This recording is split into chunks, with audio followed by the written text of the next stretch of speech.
그 거주민은 내가 병들었노라 하지 아니할 것이라. 거기에 사는 백성이 사죄함을 받으리라. 이사야서 33장 말씀인데, 이 이사야 33장은 곤경에 처한 백성들에게 주시는 하나님의 은혜로운 메시지입니다. 그들은 아수르의 침공으로 인해 고통과 슬픔의 잔을 마셔야 했습니다. 대로는 황무지가 되고 온 땅이 쓸쓸하고 우울해졌습니다. 시온은 수치를 당하고 유린을 당했습니다. 그때 하나님이 일어나셨습니다. 최악의 상황이 되었을 때 하나님이 관여하시어 자기 백성을 구하셨습니다. 이것이 하나님께는 일반적인 법칙이 아닙니까? 그것은 칠흑같이 어두운 밤을 보내고 있는 누구에게든지 위로를 담고 있는 진리가 됩니다. 우리에게 아무것도 남지 않았을 때 하나님이 나타나십니다. 우리가 가진 힘이 소진이 되고 또 아무 소용이 없을 때 하나님이 일어나셔서 아침마다 우리의 힘이 되시고 우리의 구원이 되어 주십니다. 영적인 침체 가운데 있는 모든 사람들이 이 33장 말씀에서 소망을 얻을 수 있기를 바랍니다. 이 33장은 심한 곤경에 처한 시온, 곧 하나님의 백성에게 주시는 말씀이기 때문입니다. 이 장을 읽으면서 관찰할 때 선지자는 앞으로 나아가면서 마치 날개를 단 듯합니다. 그는 가락이 진행될수록 곡의 높이를 고조시키고 더욱 달콤하게 하며 더욱 큰 소리를 냅니다. 그는 자기 백성에게 큰 일들을 행하신 분에게 노래하고 있기 때문입니다. 클라이맥스는 바로 이 구절입니다. 거기에 사는 백성이 사죄함을 받으리라. 거기에 사는 백성이 사죄함을 받으리라. 우리가 하나님께 올려드리는 찬양에서 최고조에 달하는 부분은 바로 용서의 부분을 말하는 부분입니다. 시편 103편에 보면 내 영혼아 여호와를 송축하라. 그가 내 모든 죄악을 사하시며 내 모든 병을 고치시도다 말씀했습니다. 이 본문은 그 구절의 다른 형태입니다. 그 거주민은 내가 병들었노라 하지 아니할 것이라. 거기에 사는 백성이 사죄함을 받으리라. 치유와 용서가 복되게 결합되어 있습니다. 우리가 생각할 첫 번째 대지는 현재적인 용서가 있다는 것입니다. 거기에 사는 백성이 사죄함을 받으리라. 죄의 용서를 우리는 현재적으로 의식할 수 있고 즐거워할 수 있어야 합니다. 그렇지 않다면 사려 깊은 사람이 이 세상에서 즐거움을 누리지 못할 것입니다. 부주의하고 생각이 없는 사람들에게도 한순간 반짝이는 즐거움, 아궁이에서 다닥거리며 타는 장작처럼 왁자지껄한 환락은 있을 것입니다. 하지만 인내심 있고 진지하며 신중한 자들에게는 만약 죄를 용서받지 못한다면 달리 무슨 기쁨이 있겠습니까? 일단 우리가 죄가 무엇인지를 느끼고 그것의 참된 속성을 분별하며 그 죄에 따르는 정당한 심판을 이해하기 시작할 때 우리는 그 저주 아래에서 편히 지낼 수 없습니다. 서로 우리가 좋은 옷을 입고 좋은 음식을 먹고 부유하게 산다 할지라도 죄가 우리의 마음을 괴롭히는 한 우리는 쉼을 누리지 못할 것이며 비참함을 느낄 수밖에 없습니다. 죄는 인생의 모든 꽃들을 시들게 만드는 눈보라와 같고 지독히 쓴 담즙과도 같습니다. 죄는 깨어있는 양심이 감당할 수 없는 짐입니다. 그것은 심령을 산산이 깨어 부술듯이 짓누르고 더 나아가 그 영혼을 지옥의 밑바닥으로 던져버릴 것이라고 위협합니다. 신자들은 하나님 안에서 기뻐하는 복된 백성이라고 언급됩니다. 그들은 항상 기뻐하라고 권면하는 말씀을 듣습니다. 빌립보서 4장 4절에 주 안에서 항상 기뻐하라. 내가 다시 말하노니 기뻐하라. 만약 죄가 용서되지 않으면 그런 기쁨은 불가능할 것입니다. 따라서 우리는 죄가 용서될 수 있으며 그것이 지금 용서될 수 있고 우리가 지금 그것을 알 수 있다고 결론을 내릴 수 있습니다. 기뻐하는 마음 상태가 되기 위해서 죄의 용서가 필수적인 것이라면 그 용서는 지금 이 시간 우리가 누릴 수 있는 것이어야 합니다. 여러분, 죄의 용서가 있어야 합니다. 그렇지 아니하면 사랑의 주된 동기와 원천이 메마를 것이기 때문입니다. 용서는 감사를 낳고 감사는 사랑을 낳고 사랑은 성결을 낳습니다.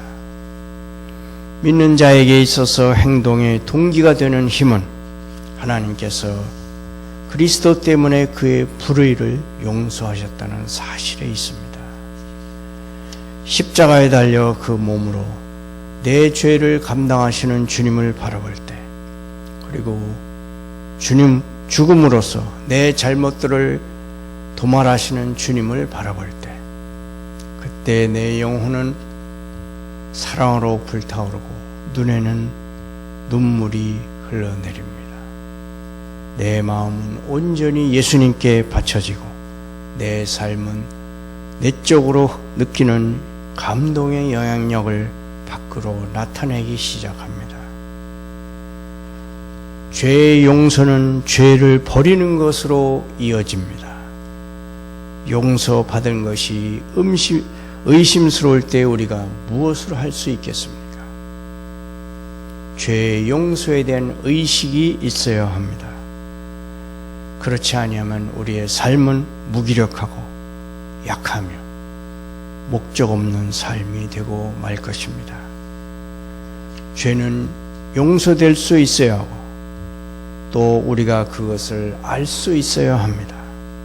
그렇지 않으면 우리는 항상 죽음의 두려움에 속박될 것입니다.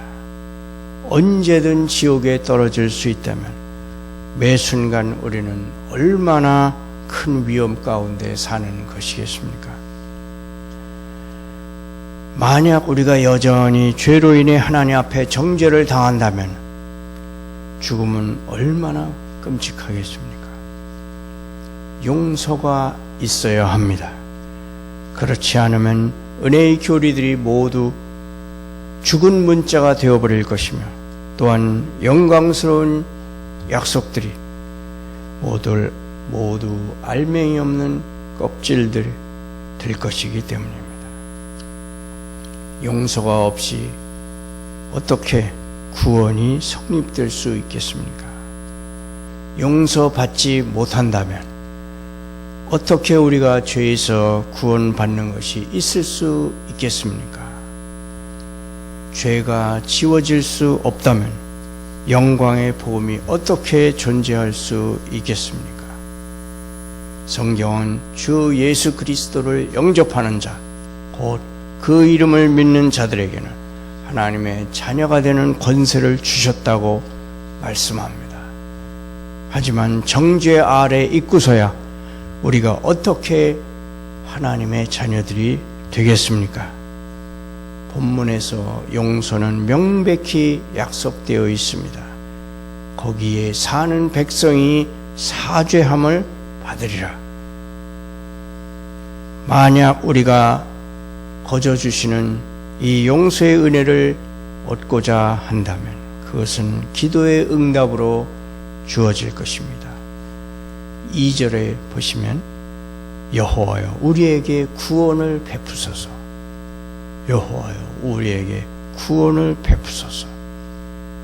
거기에 사는 백성이 사죄함을 받으리라 는 것은 바로 그 간구에 대한 적절한 응답입니다.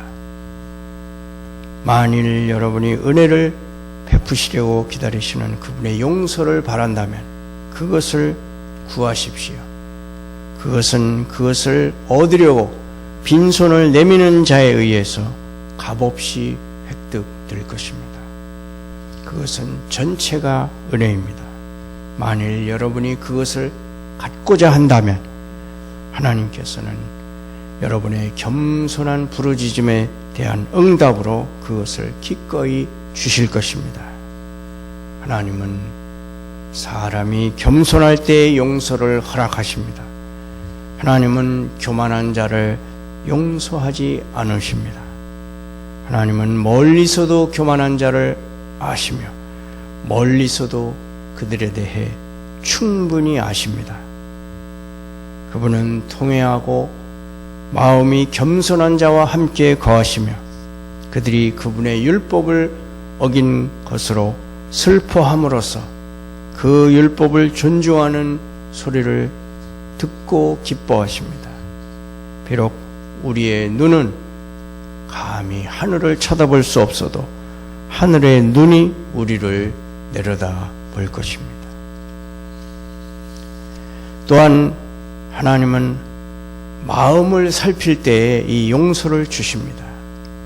우리가 우리 자신을 살피고 죄로 인해 두려워하기 시작할 때, 그리고 모든 위선으로부터 돌이킬 때, 그때 주님은 우리를 받아주십니다.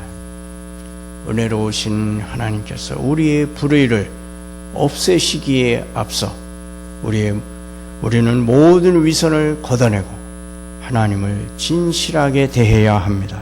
진실함은 은혜의 불가결한 요소입니다. 그분은 또한 우리가 그분을 신뢰할 때에 우리를 용서하십니다. 믿음은 오직 주에게서 나오는 구원을 바라보며 그럴 때 구원이 찾아옵니다. 개인적인 믿음의 접촉이 영혼의 평화를 가져다 줍니다. 우리가 하나님을 신뢰하지 않으면 바라는 평화를 얻지 못할 것입니다. 하지만 지금 있는 모습 그대로 나아온다면, 그리고 그분이 우리를 구원하실 수 있음을 믿고 그렇게 하실 것이라고 그분을 신뢰한다면 이 약속이 진실임을 경험으로 알게 될 것입니다. 거기에 사는 백성이 사죄함을 받으리라. 둘째로 용서와 더불어서 죄의 결과들이 제거된다는 것입니다. 이사야 선지자가 1장에서 말했듯이 죄가 이 백성들을 병들게 했습니다. 온 머리는 병들었고 온 마음은 피곤하였도다. 하지만 죄가 용서될 때 그 거주민은 내가 병들었노라 하지 아니할 것입니다.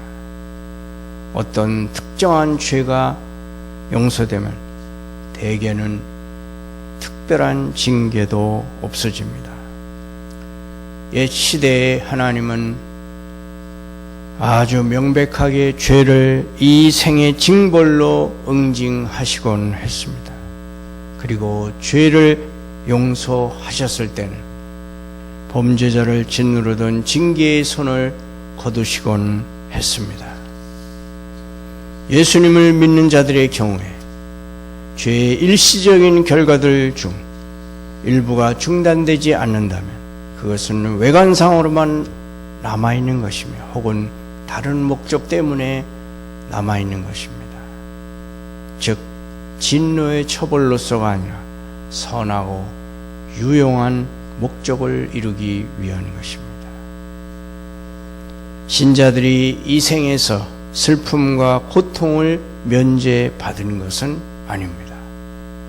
그리스도인에게 찾아오는 어떤 슬픔도 우리에 대한 형벌의 고통으로 온 것이 아닙니다. 그것은 사랑하는 부모의 징계로서 온 것입니다. 용서받은 자에게는 모든 것이 합력하여 선을 이룹니다. 신자에게 죽음은 형벌이 아닙니다. 그것은 끝없는 기쁨으로 들어가는 관문입니다. 죽는 것은 죽음이 아닙니다. 영국의 유명한 청교도 신학자였던 존 오웬이라고 하는 분이 있습니다. 역사상 가장 위대한 신학자라고도 일컬어지는 분입니다. 그분이 그렇게 말을 했습니다. 죽음은 그리스도의 죽음 안에서 이미 죽었다. 죽음은 그리스도의 죽음 안에서 이미 죽었다. 용서받은 사람에게는 영원한 형벌의 결과들이 모두 떠나갔습니다. 그에게는 심판의 날에 정죄가 있을 수 없습니다. 본문을 보면 그 거주민들은 내가 병들었노라 하지 아니할 것이라. 하지 아니할 것이라 하는 말은 말하지 아니할 것이라 하는 뜻입니다. 내가 병들었노라 말하지 아니할 것이라. 첫째, 하나님께서 찾아오셔서 그들과 함께 거하실 때 그들이 그렇게 말할 이유가 없기 때문입니다. 의의 태양이 그 지위의 날개를 펼쳐서 그들 위에 떠올랐기 때문입니다. 예수님께서 중풍병자를 고치실 때 그에게 이렇게 말씀하셨습니다. 작은 자야 안심하라. 네 죄 사함을 받았느니라.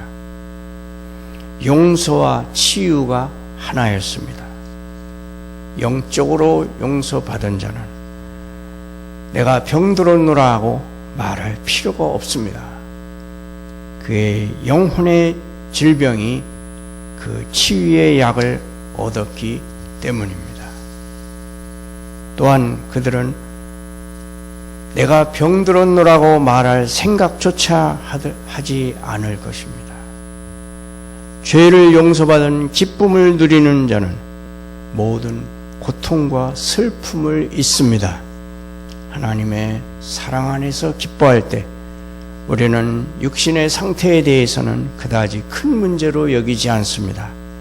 우리가 몸에 질병이 있다 해도 죄를 용서받은 기쁨을 알 때 우리는 그것을 그다지 크게 생각하지 않습니다. 그 거주민은 내가 병들었노라고 말하지 않을 것입니다. 왜냐하면 그는 내가 용서받았다고 말하기 때문입니다.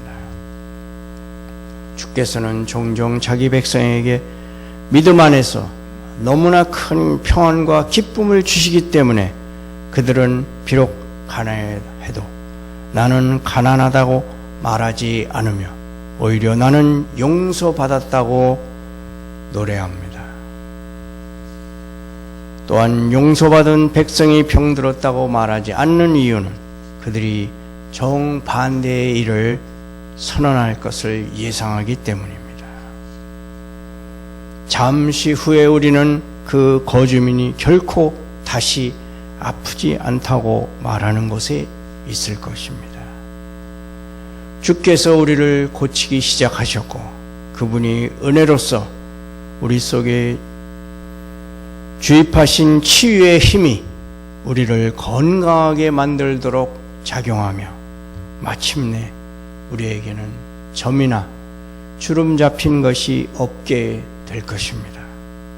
우리는 이곳 지상에서 우리를 괴롭히던 모든 질병에서 고침을 받을 것입니다. 우리는 영원한 건강을 향해 나아가고 있습니다. 우리 안에는 온전하게 되어 영원히 지속될 생명이 있습니다. 그때 우리가 왜 내가 병들었다고 말하겠습니까?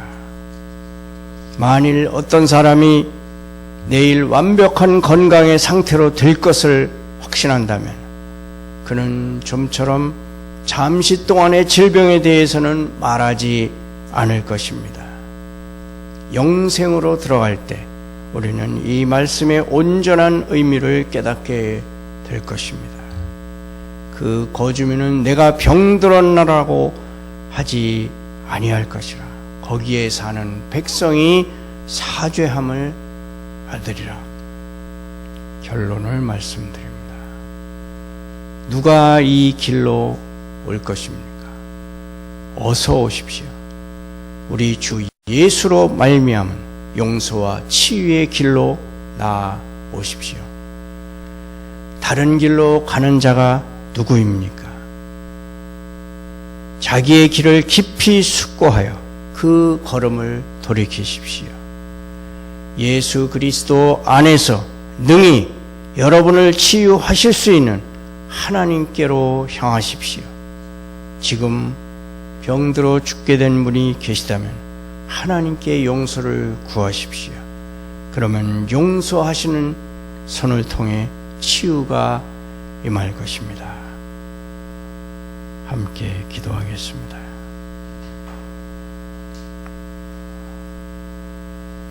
병들었던 우리 영혼을 부르시고 용서하여 주신 하나님 아버지, 우리에게 믿음을 더하여 주시고 영원한 천국에 이를 때까지 우리에게 은혜를 베푸소서.